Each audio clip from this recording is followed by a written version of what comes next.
Hello, everyone. I'm here with Xochitl Dixon. Xochitl is a multifaceted author and writer, but today in particular, we want to talk about a new book that she just is bringing out. It's going to be released on August 4th. It's called Different Like Me, and it's a children's book, which is a new genre for her, and we're very excited about it. Our Daily Bread Ministries is the one that's publishing that book. So, Xochitl, it's really a pleasure to have you join us today. Thank you so much. Thank you so much for having me, Brian. I'm looking forward to connecting with you and with the readers and other writers out there.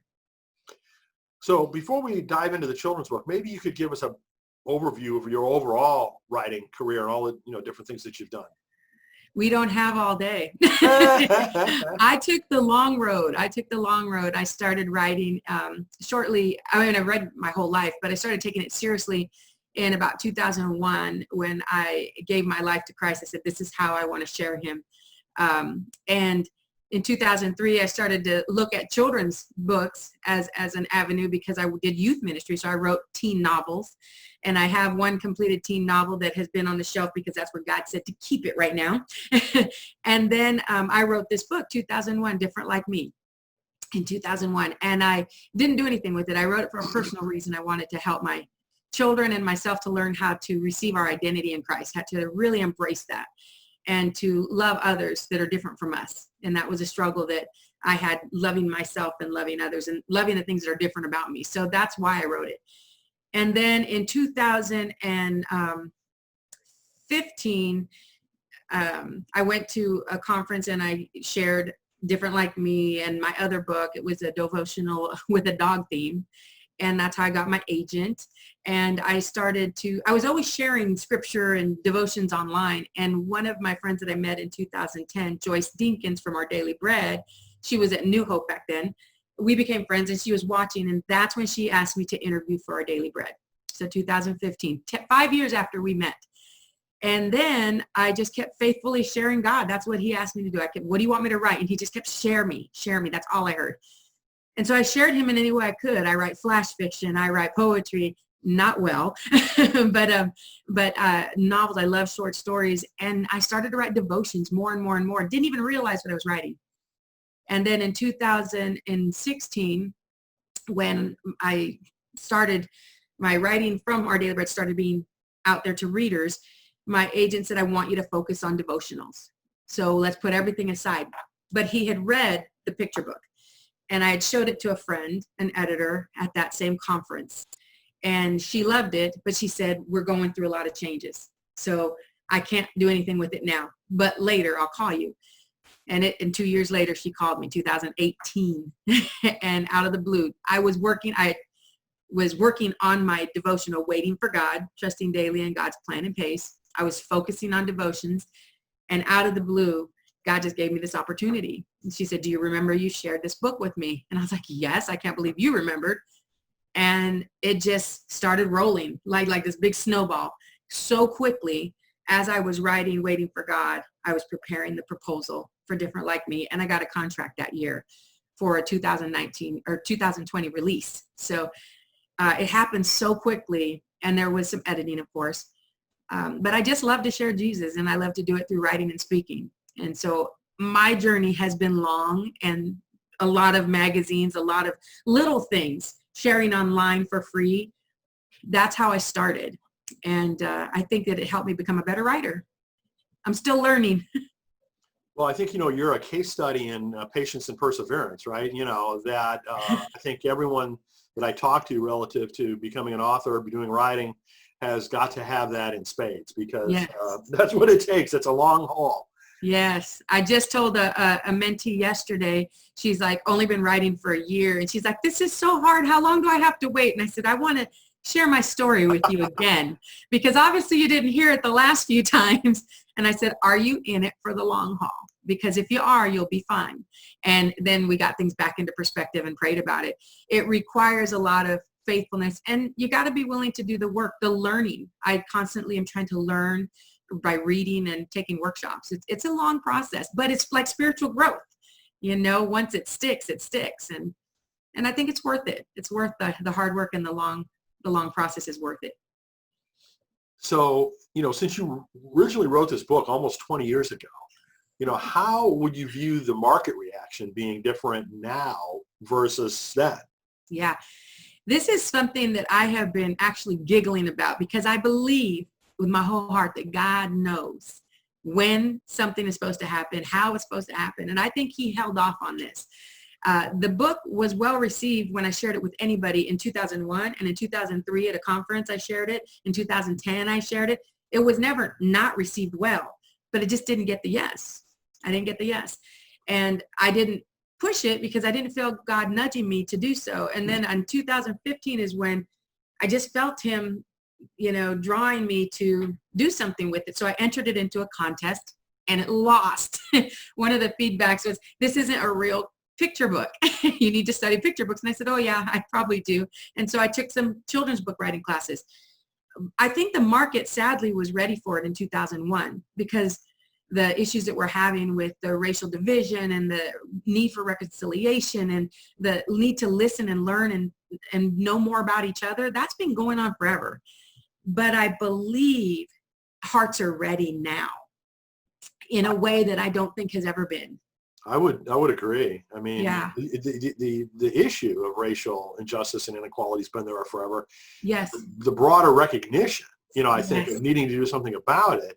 Yes. And also the need for many more books being published by writers of color, than has traditionally been the case, is finally becoming recognized more broadly. And so for me, it feels like the timing of this is just great. It is. And just like when we first met and I found out you were doing the publishing in color, I was in tears when I found out you were doing that because I was like, wow. And I wanted to just come and back you up because it's something I feel so strongly about. And I love what you do there. And I'm glad that I get to be a part of that. And I agree. We just need every diverse voice because we bring something to the table, all of us. And together, the impact we can make for the Lord is just tremendous. I mean, that's how he designed us. So I think now, more than ever, there are listening hearts that may not have been ready back then. And so I'm grateful. And it's actually a great story. Waiting 20 years almost, it's actually pretty a good conversation starter. Absolutely. So one of the things I'm curious about, I'm much more familiar with agents for adult books. And I'm very unfamiliar, because I'm new to this whole territory, about agents for children's books. So particularly Christian-oriented children's books. Can you talk a little bit about the lay of the land, so to speak, in that regard? I can talk about what I know because I'm like so new. And I have an amazing agent, Tim Beals and Karen Newmeyer from Credo Communications. They are amazing. And when Tim signed me, I told him, are you sure? Are you sure? Because I'm one of those crazy people who follows the Lord. And I'm going to do things that don't make sense. And one of those things was that I truly believe in the ministry of Our Daily Bread. So I said, I want to give them a first chance to see everything I write, because I'm part of that ministry family. And he agreed. He said, I believe that you're praying about it, and I will pray about it, and we'll move forward. And he doesn't do children's books as much as Karen. So when this opportunity in 2000 came up, Karen had more contacts with the editors of children's books. So he asked me to work with her. So I don't know how that happened within the organization, but I do know that I still work with both people. Karen has a wonderful rapport with different editors who work in children's books. So they have a special eye for it. And she is an amazing first-time editor. Like when I give her the manuscript, she'll give me feedback and help me to improve the manuscript before we put it into proposal form. And I think that an agent really helps because they know the lay of the land. They know the editors. They know what they're looking for. They go to these conferences. They talk to people. She knew when the time was right for this book as well. And they had thought about it. I mean, they saw it in 2015, and then 2018, they remembered it. So I think an agent is key. It's key. They know way more about the business side than I could. So why do a double job and be kind of handicapped? So yeah, they helped a lot. They helped a lot to make this book what it is. Good. So another area that I'd like to ask you about was book proposals. Yeah. So, on the Writing for Your Life website, we've got a book proposal template for nonfiction adult books. How does a book proposal differ from that, for children?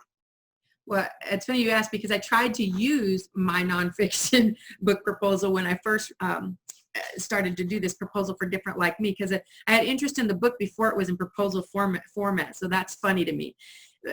But it looks almost exactly like a nonfiction proposal. There's a lot of the same components, and I can read through some of the sections here. I have it in front of me, where you have the title page, and then you have the overview, the format, and the emotional takeaway, and the audience, and the features. So you have to do the work, just like a nonfiction proposal. Who is your audience? Why are you writing it? And what is your emotional takeaway? And every book will have that. Even a children's book, they're not less in depth. Children's books, even the ones that are just teaching ABCs or 1, 2, 3s, those have a personal takeaway that you have to find. Then you got to find out the benefits and find comparison titles. When I do comparison titles, I make sure that I lift the other book up. I never say my book is better, because I say this is what this book does, and my book adds this. It also does this, but it does this. This is my unique spin. So I like to remain positive, because eventually those people are going to be the ones I'm going to try to partner with as we promote each other. So I don't want to, say something negative. The next section is about the author. They want to know about you. What's your platform, your bio? And I consider that to be short, never over a page double space. And I always include a picture. And then you have the marketing. Publishers want to know your numbers. I'm not a numbers person, but I keep track of them, because that's what they want. So they want to know your social media network.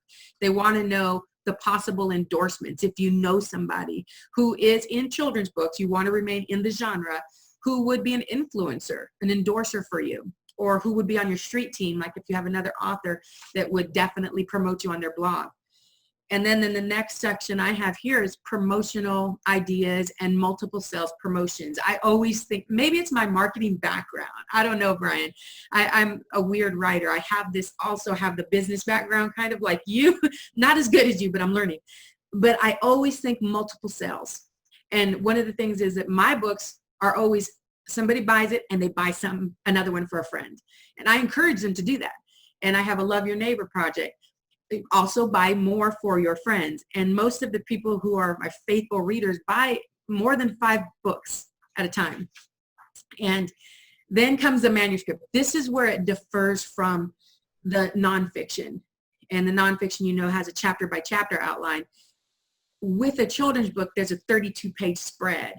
And I have a template here that I'm going to be sharing with you later, and we'll work on getting it tight for your readers. And it shows you what goes on every page. So when I write a children's book, I specifically write in rhyme. And I don't recommend that unless you are strong in rhythm and in rhyming, because it's very easy to force rhyme and it doesn't work. And so it's really practicing and making sure that you have that rhythm before you do that in rhyme. But I write in rhyme, so it helps me put the stanzas where they belong. And the proposal will show you all the way. And it starts with the cover page, and then it goes by 2 pages. So page 2 and 3, page 4 and 5, page 6 and 7. And then at the end of the proposal, after you have given the manuscript, you would put page 32. It's the end. That's the last single page. And that's where you would put the author and the illustrator bios and any other notes that you want, like a parent notes and parent page or resource pages.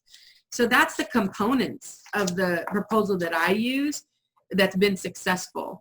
And I kind of just do the same thing. I'm always willing to learn, but I like to make sure it has all those components when I'm presenting it to my agent. So they know that I've looked at the market, especially the comparisons. That's something we can't skip. Sure. So obviously writing children's books is much different than writing, adult books. What are some of the more important challenges that, you find? Yeah, when I first started writing and I was in youth ministry, and I thought, well, I'll write children's book. How hard can it be? It can't be hard. It's a children's books. I read picture books all the time. I had no idea what I was doing. I went to an SCBWI conference and I realized, wow, I have no idea what I'm doing.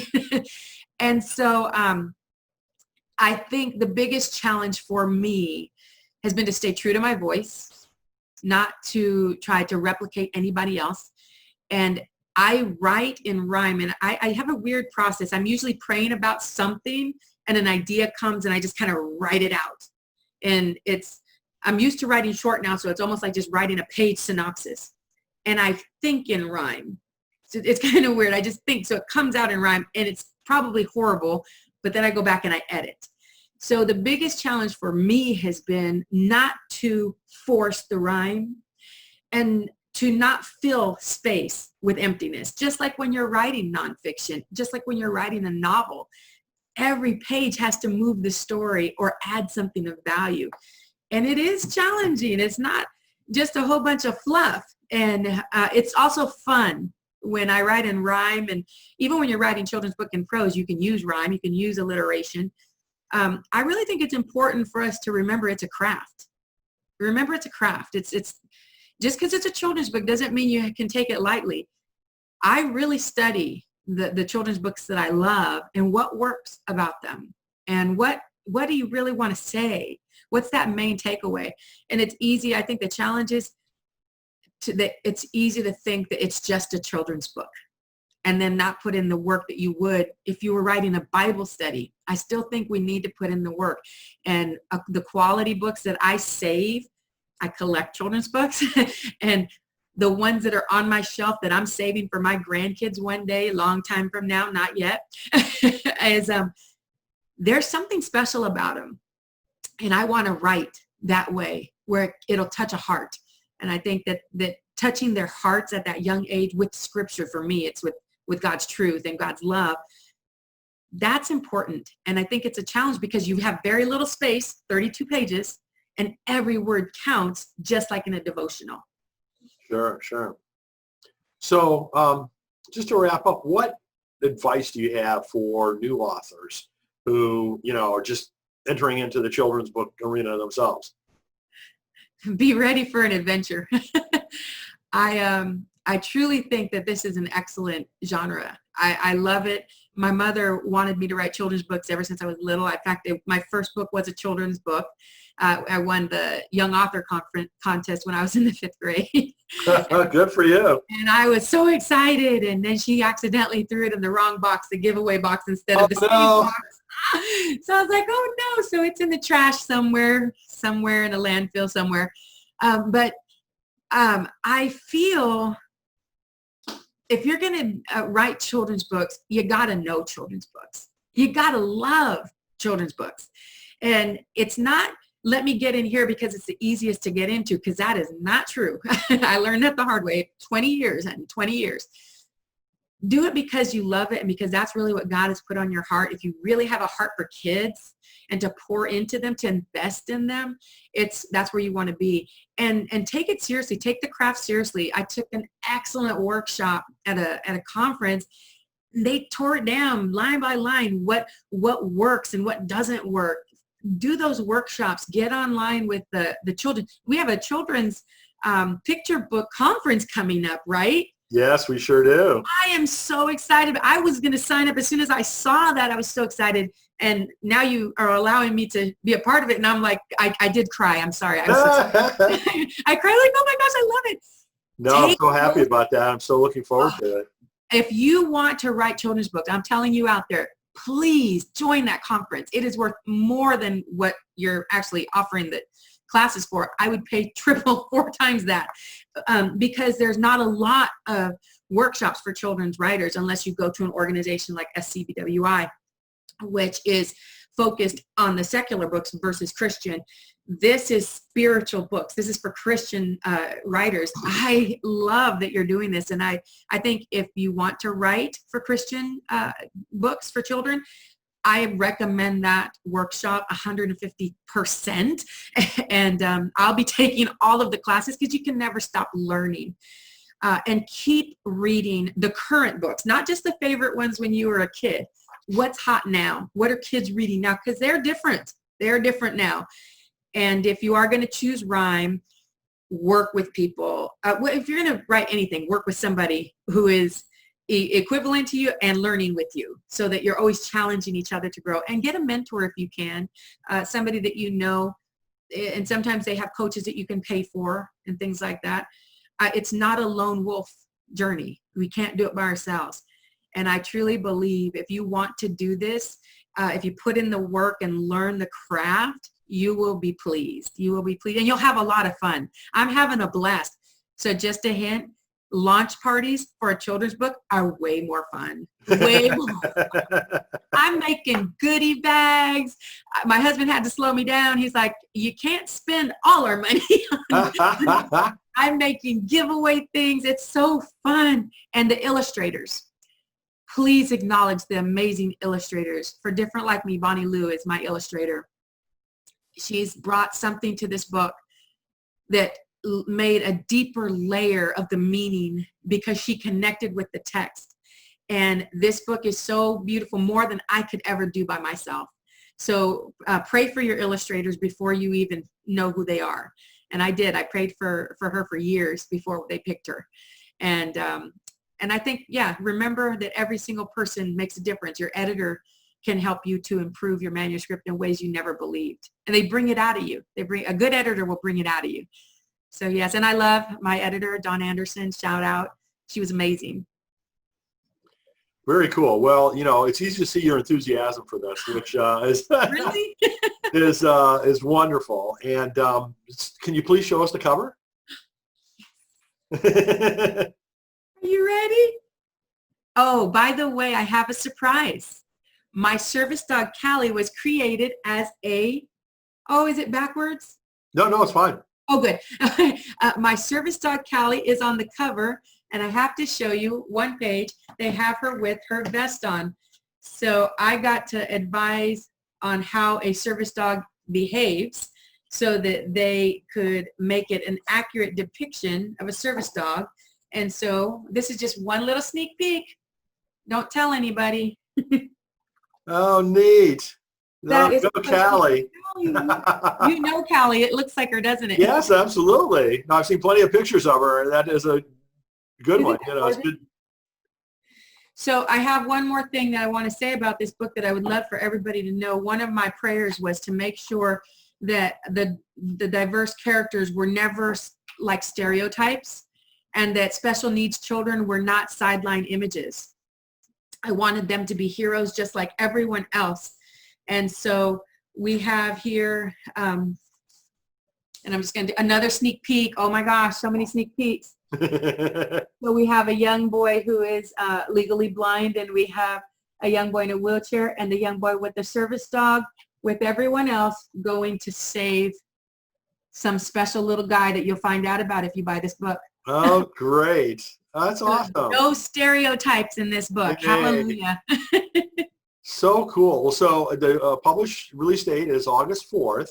Yes, so I'm sir. sure it's available for pre-order right now. Right now. And buy one for your friend. Love your neighbor. Buy a few more. There you go. So anyway, well, best of luck with the whole launch. I really hope you have a great time with it. I hope the book does incredibly well. Thank you. And, we'll be looking forward to talking with you more about it at the Christian Children's Book Conference this fall. So yes. So she's wonderful. It's a pleasure, as always, to spend time with you. Thank you so much for doing this. And thank you so much for writing all of the things that you write. Thank you so much. And I will see you at that conference. I'm ready to learn. All right. Sounds good. Thanks, bye now. Brian. Bye.